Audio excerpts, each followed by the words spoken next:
What's up, y'all? I'm Lauren Takes Wilson. Welcome to my channel. If this is your first time, welcome back to my channel. If it isn't, and today we're going to talk about an amazing album. Question: what would you call an album by a group that has dealt with lawsuits, beloved group replacements, turmoil, and all kind of stuff, contractual agreements, and then you made a project coming out of the fire of all of that? I think we would call that project Survivor.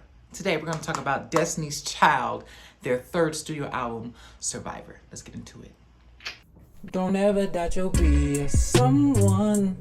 Always go for what you want. Get up and put your purpose on. Get up, feel the sunshine on your face. Believe that you deserve it all. Put in the work and you will end up far. This is my show and tell. So tell me, are you ready to get it on? So tell me, yeah. So tell me, are you ready? So tell me, are you ready for me? So tell me, are you ready? Tell me, are you ready?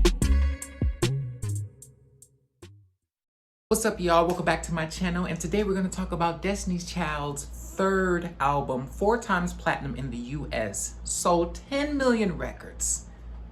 Destiny's Child, Survivor. We're going to get into it. The last time we heard from Destiny's Child was from their multi-platinum album, The Writings on the Wall, which include 3 members being replaced and 3 rising from the fire and creating a multi-platinum album that we all still listen to today.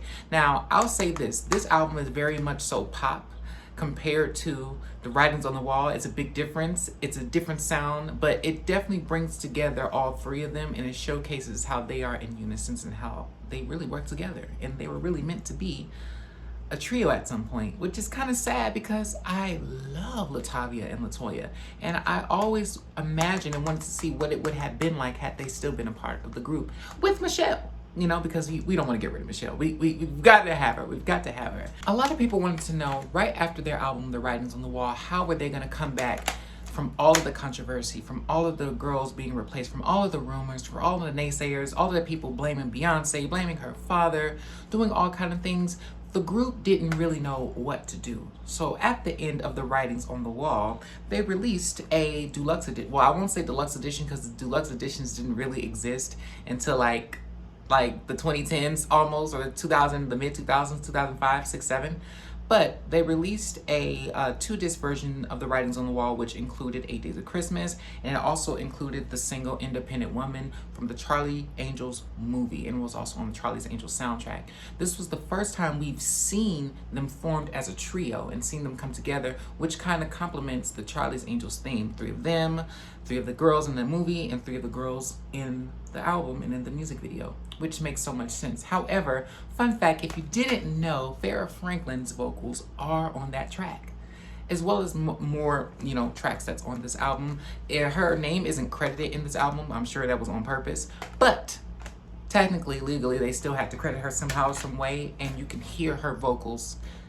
I don't care what y'all say. You just have to listen with your good ear. You have to kind of study Farrah's voice to find it. A lot of people probably hasn't studied Farrah's voice because she's just become this joke, and it's just corny. To me, it's corny. Like, oh, luggage, it's corny. Until it's you that's in that situation that's been replaced on your job, So it is what it is. I am not going to bash any of these ladies, whether they were in the group now or they got kicked out of the group. This is not what this video is about. It's about appreciating every member that was in the group and that still is a part of the group. And every member that still shows up for the group today. Like, we see Latoya show up at the Cowboy Carter concert. We saw all 5 of them link up. That's what it's about, and that's what we care about. Honestly, the real fans. But they released the Charlie's Angels single, put out a video, and it blew up. Became the song of the summer in the year 2000, which catapulted them to release their 3rd studio album, Survivor. Now, Beyonce took a lot of different leaps of faith. The last album, during The Writings on the Wall, she did a lot of songwriting, and she didn't get the credit. But for this album, in Survivor, she decided that she was going to get the credit somehow, some way, and all 3 of the girls were going to be involved in writing, composition, harmonies, and all kind of things to make it more personable to them. So it doesn't sound like an album a producer made for them. And it probably was best for them to do that, because had another producer took over, wrote everything, and produced everything, the group would have self-destruct, because it would have been like, oh, the group can't keep up with how they used to be, because the writings on the wall was so like, oh, that was personable for DC4. So now we got DC3, now we got to make something real and personable to them. So Beyonce started hearing people talk about all these rumors, who's going to be the next girl off the Destiny's Child Island, and she penned the track Survivor, which is the second track coming off of this album, the first track being Independent Women Part 1. There is a Part 2, and Farrah's vocals is on that track as well. Now, coming in at track 3, you got the single Bootylicious, which is another song written by the amazing Beyonce Knowles, talking about body empowerment. I feel like at this time, I admire Beyonce's body. I really, she has an attractive physique. I'm saying it very respectively because I don't want no emails from Jay-Z. But she has a very attractive physique, and if you look at her during this era, you can see her body coming into like the body we kind of knew for the first era, like Destiny, Dangerously in Love, the Crazy in Love video. That's when that body started to form, like right during the Survivor era.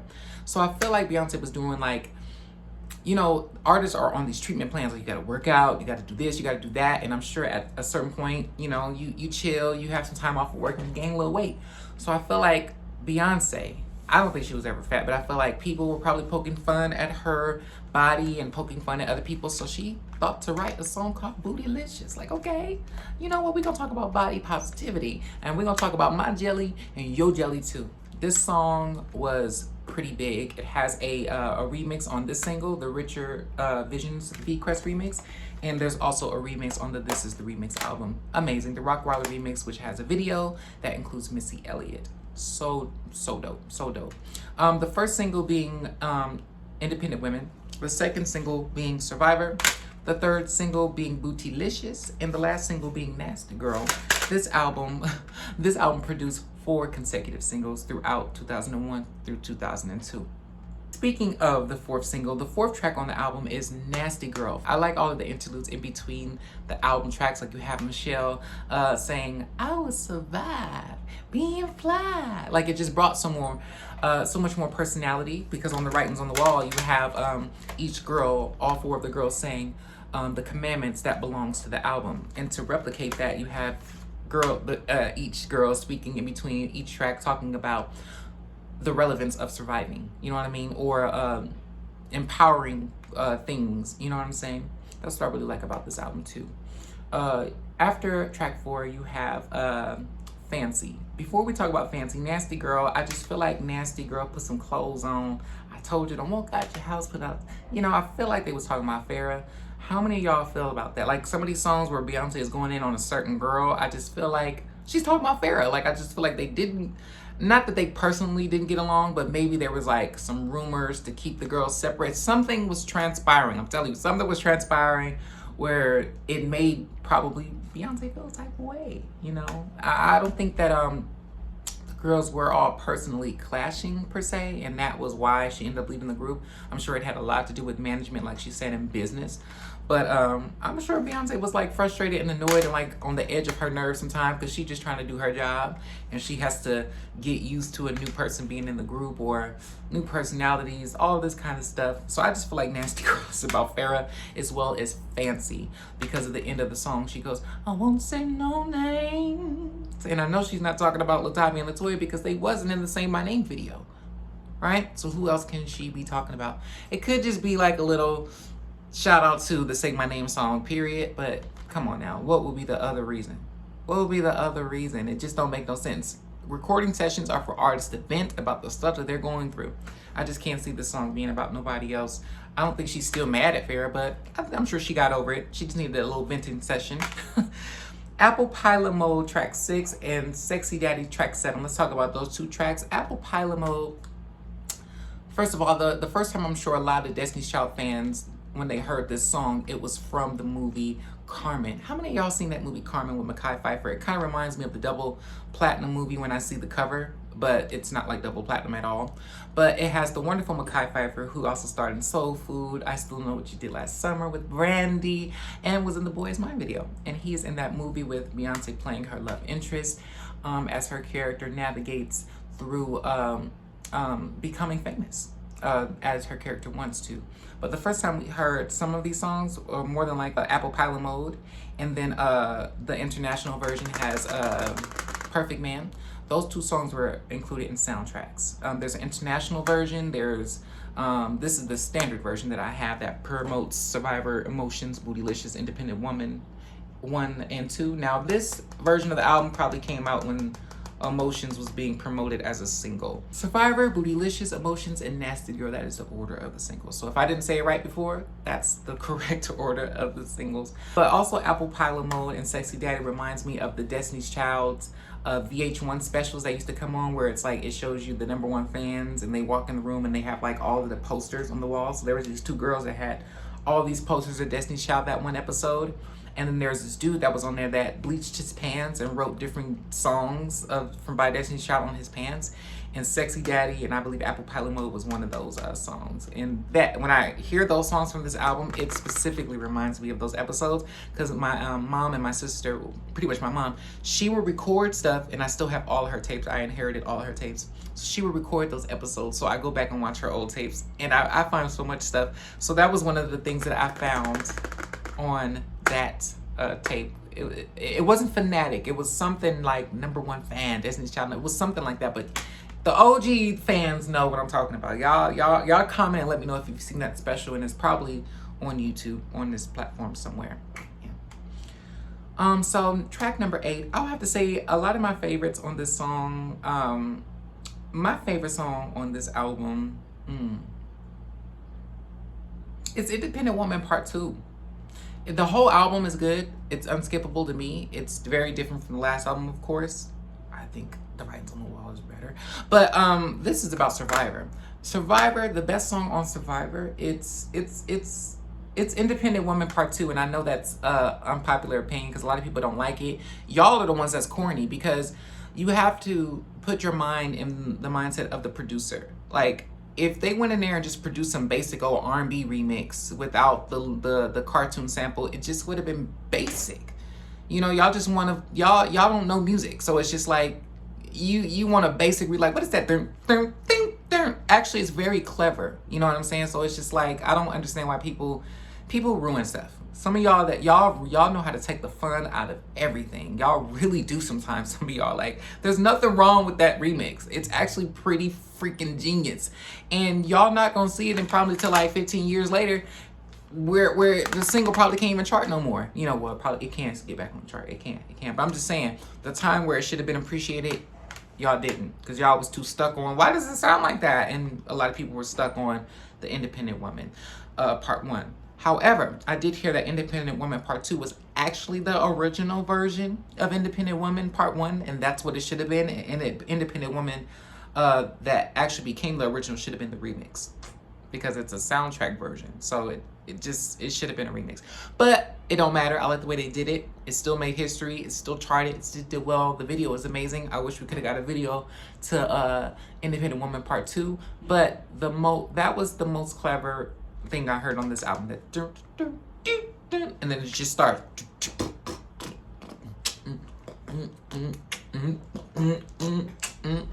I could just hear the beat. Y'all know y'all hear it. Y'all know y'all hear it.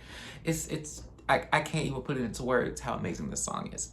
So we got Independent Woman Part 2. So we talked about the first 8 tracks. Independent Woman Part 1, how they rise from the dust of and the fires of The Writings on the Wall with that single in 2000, coming through with Survivor the following year at the top of the year, talking about we survived all of everything that y'all made fun of us with, and we're independent women at the same time. Track 3, telling you we bootylicious. We don't care about what y'all say about our bodies. We too skinny, we too big, we too this, we too that, too light, too dark. We are bootylicious. Then you got Nasty Girl talking about, girl, have some respect for yourself. I mean, you can show some skin, but you're supposed to leave a little mystery, which is funny because it doesn't really correlate with today's day and age of, yeah.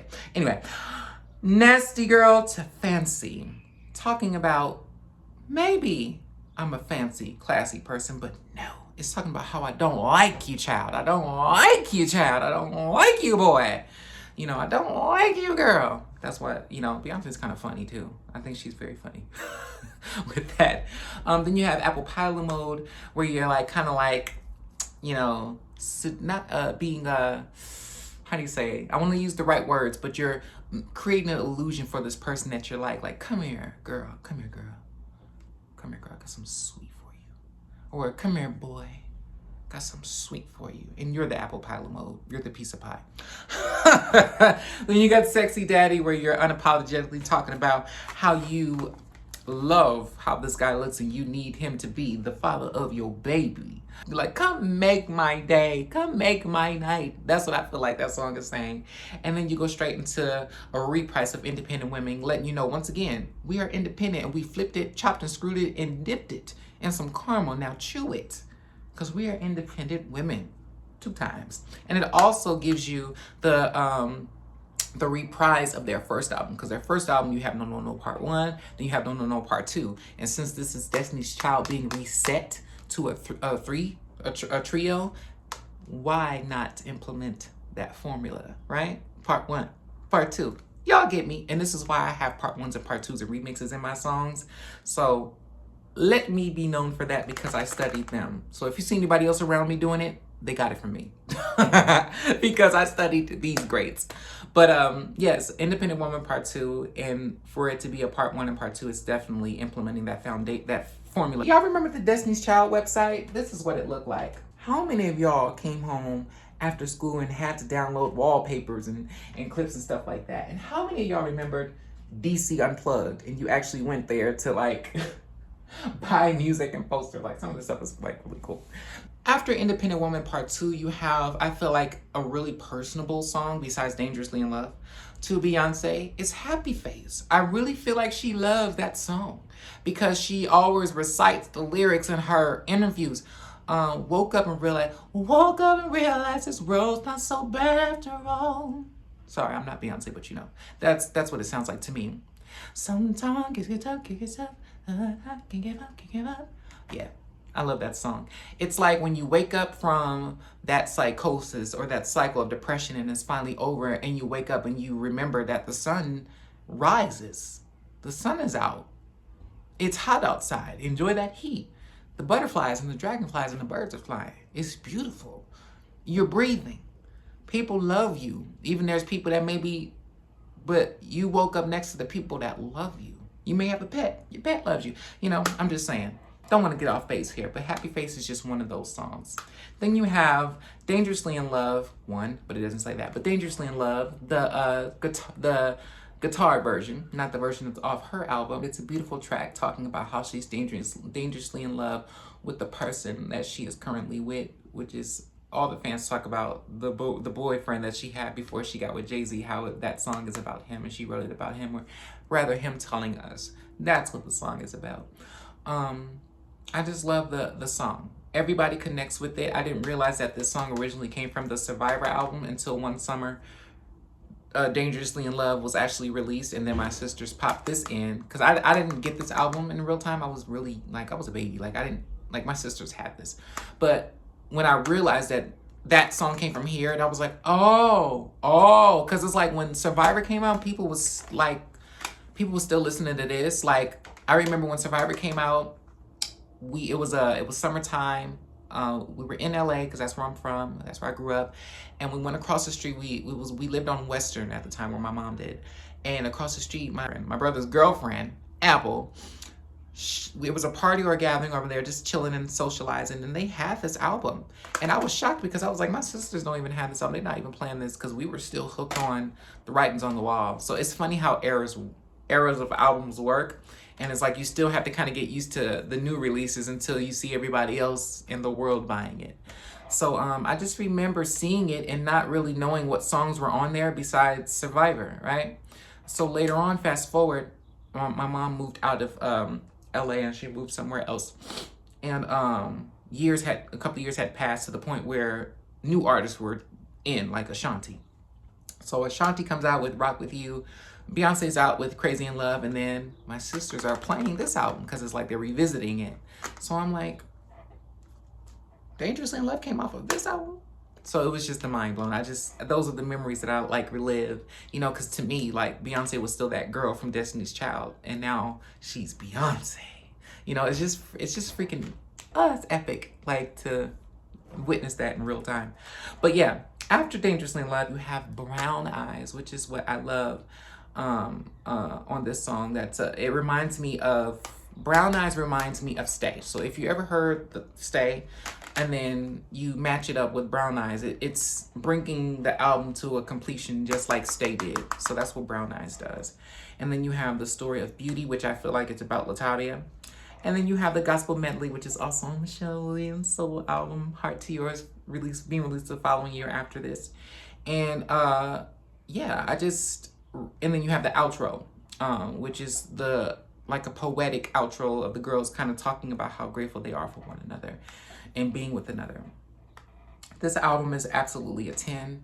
Gotta give this album a 10. I just love how each girl had a solo part on this album, as they did on this one. A lot of y'all don't realize it, but if you want to know what solo parts they had, go check out my Writings on the Wall video. This album, every girl has a part that you can hear them on when it comes to independent women. Survivor, because obviously Michelle has the biggest bridge part on that. Bootylicious, you can hear Michelle on that. Nasty Girl, you hear all of the girls in the background, especially Kelly and Beyonce. Fancy, you hear a lot of Kelly and Beyonce. Apple Pilot Mode, you hear all three of them. Sexy Daddy, Independent Women, you hear all three of them. Happy Face, you hear a lot of you hear all three of them. Emotion, you hear all three of them. Dangerously in Love, you hear a lot of Beyonce and Michelle. Brown Eyes, it's all of them. But you hear a lot of Beyonce. It's almost like she recorded that by herself. And the Story of Beauty and the Gospel Melody, obviously you can hear all of them. And the outro. So I just really like how this album really spotlights of all of the members that's in the group. And this was just a successful album. It charted at #1 on the UK album charts and in the US. By the end of 2002, this album was still sitting in the top 20. I believe it was 18. And by the end of the decade, in 2009, it was still in the top 100 albums. That's a killer. You know what I'm saying? And of course, they blessed us with a remix version. But this is more so a remix compilation of all of their remix so far. So not just the Survivor remixes, but it still comes from the Survivor era, as well as 8 Days of Christmas. Now, I just got this album. I haven't even taken the hype sticker off or the plastic, and I'm not gonna. So I'm gonna find a way to cut this hype sticker off and glue it somewhere. And then I like to keep this part of my albums too. But this album includes rare remixes like the extended version of the No No No remix. It includes the So Good Marie Soul remix, which is my favorite So Good remix because you can hear all 4 of the original members of Destiny's Child on it, as well as the Say My Name remix. That is a original Destiny's Child remix from all 4 of them. But then you have, you know, the Nasty Girl remix. You have the Independent Woman Part 2. Of course, it's on here as well. The Survivor remix, which features the Brat, the Emotions remix, which is so slamming because it has like a soulful kind of like 70s feel, but the Neptunes produce it. And then the final track is a bonus track, which is track 13. It's Heard a Word by the amazing Michelle Williams. And this is why you gotta have physical copies, because if you play this version on Spotify or Apple Music, Michelle Williams' track is missing. And I don't like that. It kind of interrupts the flow of the album. And even if you put it on there, it doesn't beat it because you can't pull the album liners out of it and look at the pictures. And no, I don't want a digital album booklet. No. So y'all, physical media is important. It'll always be important. Sorry. Just get with the program. Be inclusive. Find ways that you can still make money off of it without sabotaging us. Like, physical media ain't going nowhere. And that's why all y'all trying to bring it back. They were scrambling in 2016 trying to bring it back. That's why everybody got vinyls and cassettes now all of a sudden. So support your favorite artist by buying their physical media. Just do that. But yeah, I'm glad I found this. Survivor, listen to it, buy a physical copy of that too, and support all your favorite artists. I'm gonna give Survivor a 10. I'm gonna buy more singles from this era too. I feel like there's some more that I want to say about this album. The tour was amazing. They toured through 2002. All of the girls ended up having solo records. Here is DC3 in 2001 at the Lady of Soul Awards. I believe this is right when Aaliyah died and was passed away. yeah, B gave that interview on her and how she really admired her, and they gave a wonderful performance of emotions. Yeah. Like I said, these girls were doing their thing. They all released solo albums around this era.